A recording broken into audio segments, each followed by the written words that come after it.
So I'm just going to do a very quick introduction, just a brief explanation of what this committee is about, and some of the standing items that we are going to consider on a monthly basis that may not be appearing before us today. So the whole point of this committee really is to improve transparency, understanding and information for the public, but also for councillors as well. And to do that, we've decided to bring all the financial information and performance information about the council into one committee, so one, that we can build expertise and knowledge, and two, that actually it's all considered in the same place, whereas up until now we've had reports that come through various committees to the council, and not all the councillors get to see or hear the information and the debate, and the public doesn't, because a lot of those meetings are not live streamed. So hopefully this will become an archive and a record for the public, so they can go and look at stuff as well as look at the reports that were considered at any particular meeting. So hopefully that will work. In terms of the structure of this meeting, it will be around some standing items where we consider particular items every month. Some of those won't appear every month. But just to give you a sense of what they are, essentially we'll be looking at the overall capital programme. So the capital programme is the spend on maintenance and facilities, but particularly new capital projects, which do suck up a huge amount of our budget, over $500 million a year. We want to have good oversight over that, good understanding from the initial budget to approval, to execution and to finish, and then be able to look at those projects once they've been finished. We'll be looking at the current performance of the council in terms of the operating expenditure and the levels of service, which is the outcomes that we're looking for on behalf of the public, and therefore an analysis of the value of the spend that the council is undertaking. We'll also be looking at strategic analysis of how the council delivers its services, and that's something that staff will be bringing to council next time, around the reviews of the delivery of systems around Three Waters, around our parks and gardens and footpaths and other areas of core services. We'll be looking at the long-term plan and annual plan processes to make sure that they're ticking along.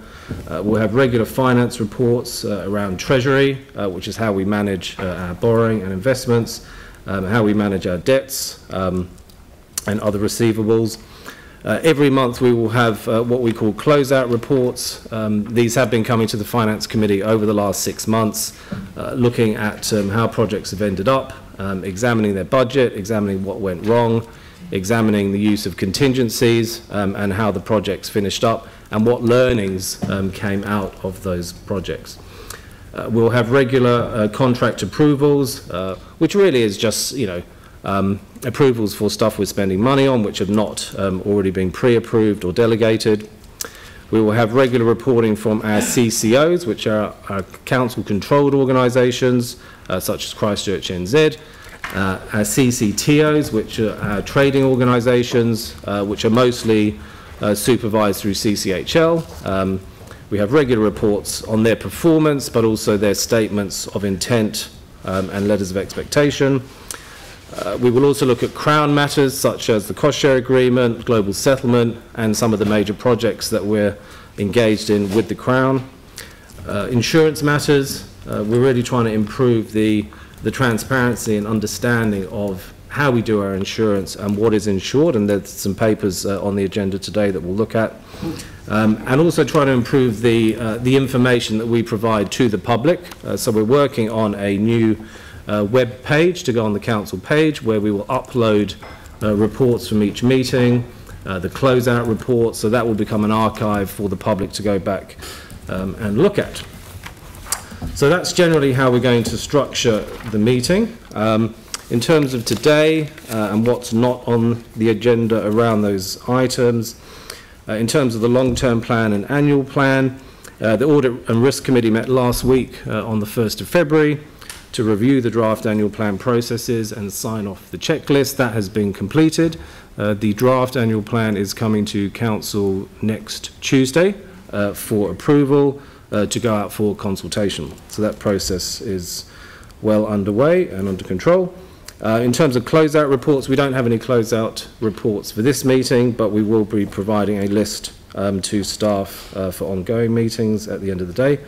No CCO or CCTO reports are available for this meeting. In terms of Crown matters, the global settlement process is progressing. There's nothing to report on that.